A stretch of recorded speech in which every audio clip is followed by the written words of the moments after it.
going on here. All right, hello. We're here with Ferdinand Kayser. He's the Chief Commercial Officer for SES, and we're pleased to have you here and available for a few minutes of an interview. And you made some very interesting and exciting announcements today at your press conference, including the idea of looking 25 years into the future, turning around and looking backward. So maybe that's a good place to start. If I was a journalist or an industry analyst or an observer 25 years from now, what will I have seen happen in these 25 years? In the 25 years between now and 2000, it would be 2037 or so. Right. Yeah, I think that what you would see is the transmission of broadcast signal in IP. Because we have had a kind of normal evolution. It was black and white, analog, black and white, color, analog color, and then digital SD, digital HD, and the next one to come is IP sooner or later. And that's the reason why we are preparing this in the future.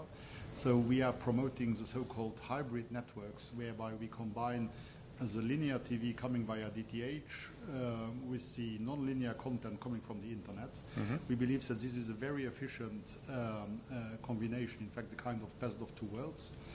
Then what we are also doing in order to prepare the future in IP is our so-called sub-IP modem, whereby we capture the signal after the reception, and then we transform it through a so-called sub-IP modem from DVB into IP, and then we have it in IP for the in-house distribution, so even via Wi-Fi, so you can get the satellite signal on your iPad or all kind of other IP devices in the home. And I think that's an important development. And then the next one to come is for sure Ultra HD. Because what we see now also at the trade show here at IBC 2012 are the flat screens becoming larger and larger. And you have 84-inch screens now, 2-meter diameter. And on such a screen, HD is still good, but in fact not good enough anymore. So the larger the screens, the higher the demand, the requirement for an improved signal in high definition. And that's, in our understanding, Ultra HD. And we believe our understanding is that here a new ecosystem will have to be developed with various players, various stakeholders from the industry, so the manufacturers of flat screens, chipsets, set-top boxes, and of course the broadcasters will have to play the game, and we are the satellite operator too. But we believe that within 3-4 years, and so in 2016 for the Summer Olympics in Rio de Janeiro, this will be used as a kind of catalyst for the introduction of Ultra HD, which will come for sure. That sounds very familiar, like 10 years ago. Well, at that point, 10 years ago with HD, eight with years the ago. World Cup in 2006, was it? In 2006, but we started indeed with HD in 2004. The first pay TV operator started as of 2004, 2005, and then indeed in 2006 with the Soccer World Cup, this was used as a catalyst to implement very broadly HD, and now HD is very common.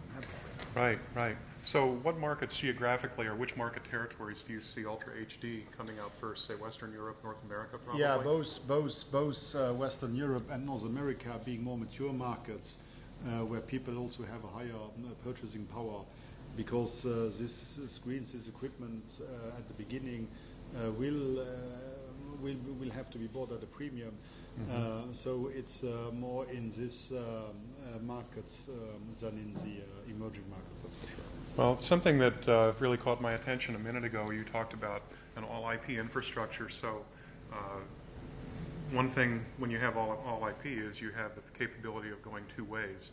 Correct. So if I have both uplink and downlink, and I have both data and broadcast, and we have the concept of hybrid, when do you see that going further, where you have an all-IP, and not even necessarily a broadcaster, say a completely over-the-top aggregator using your network for distribution to reach people maybe in outlying areas where satellite is a must? Is that an emerging opportunity for you? That's for sure an emerging opportunity, and here we see a kind of continuous process, because you have already these smart TV sets, and you do not know which kind of content is coming via which source. Right.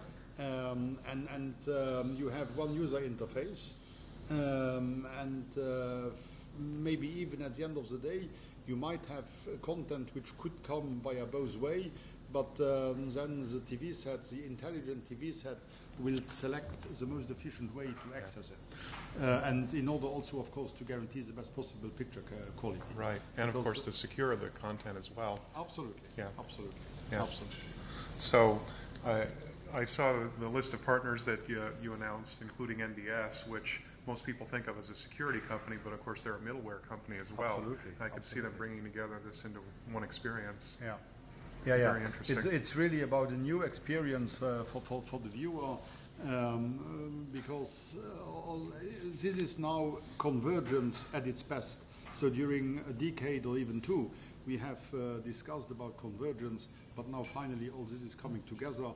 And the interesting thing is that we should not forget that 10, 15 years ago, the Microsoft of this world, and they told us TV is that, all this will go, we will have the convergence and everything will go via the computer. We have the convergence, but it's not via the computer, it's via the TV set. Well, that I think will, and I think I heard you say this earlier, that broadcasters and pay TV operators are banking on very high quality to be the thing that keeps the customer in their stable. The broadcasters and the pay TV operators in particular, they want to make sure that television, broadcast television, continues to be the entertainment medium #1. Yep. And I think that given also the new developments, the larger screens, the high definition, ultra high definition, will for sure help to make help us even on the long term, that this will be the case. Let me ask you one more question.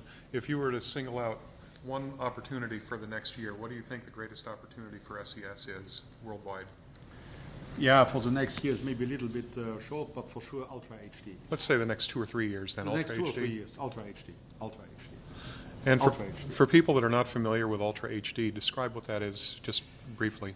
And you will, the difference between HD and Ultra HD is that on the screen of one and the same size, you see, for instance, a building in the night.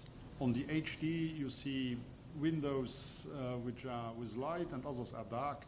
On the Ultra HD one, you can count the people in the room.